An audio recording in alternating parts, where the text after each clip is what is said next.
I had friends that went to Sweden to get married. They were from northern Alberta, but his heritage, both their heritages were Swedish.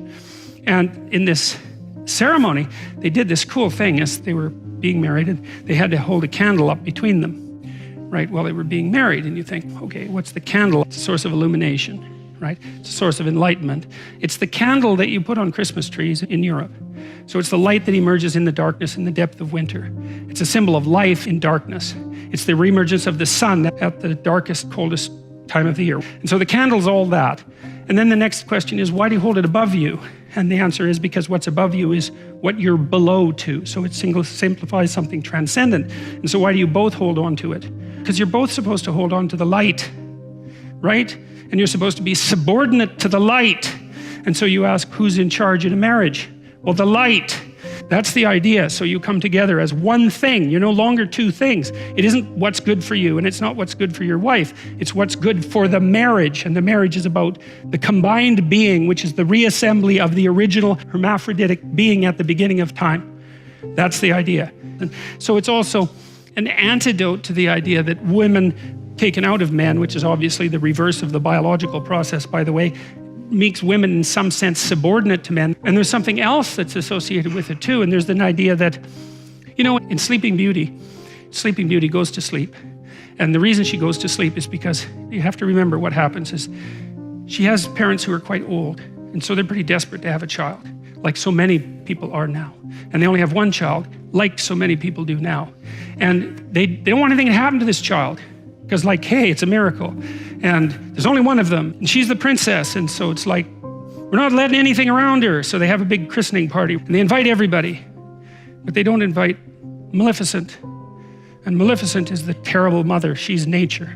She's like the thing that goes bump in the night. She's the devil herself, so to speak. She's everything that you don't want your child to encounter. So the king and queen's saying, well, we just won't invite her to the christening. Good luck with that. That's an Oedipal story, right? The Oedipal mother is the mother who devours her child by refusing, by overprotecting him or her, so that instead of being strengthened by an encounter with the terrible world, they're weakened by too much protection, and then when they're let out into the world, they cannot live. And that's the story of Sleeping Beauty, and that's what the king and queen do. And they apologize to Maleficent when she first shows up and say, well, you know, they have a bunch of half-witted excuses why they don't invite her. We forgot. I don't think so. You don't forget something like that. You don't forget about that when you have a child, that's for sure. You might wish that it would stay at bay, but you do not forget about it. The question is, do you invite it to the party? And the answer is, it bloody well depends how unconscious you want your child to be.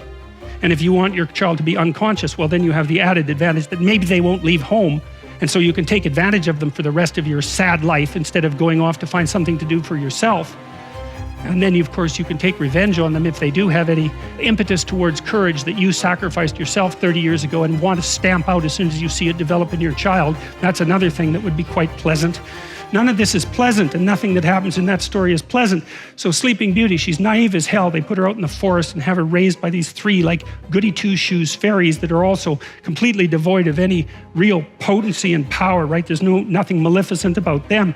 And then the first idiot prince that wanders by, she falls in love with so badly that she has post-traumatic stress disorder. Then she goes into the castle and she's all freaked out because she met the love of her life for like 5 minutes, for God's sake. And you know, that's when the spinning wheel, that's the wheel of fate, pops up and she pricks her finger, right?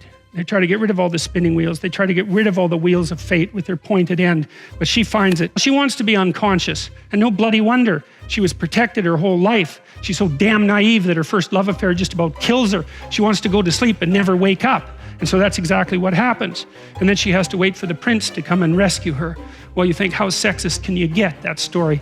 That's the way that that would be read in the modern world. It's like she doesn't need a prince to rescue her. That's why Disney made Frozen that absolutely appalling piece of rubbish. You can say the princess doesn't need a prince to rescue her. But that's a boneheaded way of looking at the story, because the prince isn't just a man who's coming to rescue the woman. And believe me, he's got his own problems, right? He's got a whole goddamn dragon he has to contend with. But the prince also represents the woman's own consciousness. The consciousness is presented very frequently in stories as symbolically masculine, as it is with the logos idea. And the idea is that Without that forward-going, courageous consciousness, a woman herself will drift into unconsciousness and terror.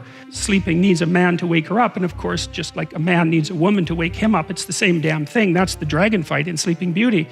But it's also the case that if she's only unconscious, all she can do is lay there and sleep, like the sleep of the naive and damned.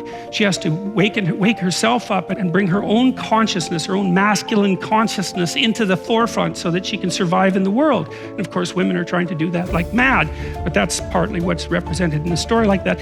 And that's partly what's implicit in this idea, is that unless the woman is taken out of man, then she isn't a human being, she's just a creature. And that's partly what's embedded in this story. So you don't want to read it as a patriarchal, you don't want to read anything that way. I won't bother with that, but really we can do better than that, man. Therefore shall a man leave his father and his mother and shall cleave unto his wife, and they shall be one flesh. The other thing about marriage, this is really worth knowing too, is that I learned this in part from reading Jung. It's like, what do you do when you get married? That's easy. You take someone who's just as useless and horrible as you are, and then you shackle yourself to them. And then you say, we're not running away. That's perfect, because then you don't get to run away. And the thing is like, if you can run away, you can't tell each other the truth. Because if you tell someone the truth about you and they don't run away, they weren't listening. And so that's part of the purpose of the marriage. It's like, okay, I'll bet on you, you bet on me. It's a losing bet, we both know that, but given our current circumstances, we're unlikely to find anyone better. That's a very interesting thing to think about. And so you're going to shackle yourself to someone who's just as imperfect as you are. And then the issue is, you might be in a situation where you can actually negotiate, because you might think, well, there's some things about you that aren't going so right, and there's some things about me that aren't going so right, and we're bloody well stuck with the consequences for the next 50 years. So we can either straighten this out, or we can suffer through it for the next 5 decades. And you know, people are of the sort that without that degree of seriousness, those problems will not be solved. And it's the same thing when you're living together with someone. You know that people who live together before they're married are more likely to get divorced, not less likely. And the reason for that is, what exactly are you saying to one another when you live with each other? Just think about it. Well, for now, you're better than anything else I can trick. But I'd like to reserve the right to trade you in, conveniently, if someone better happens to stumble into me.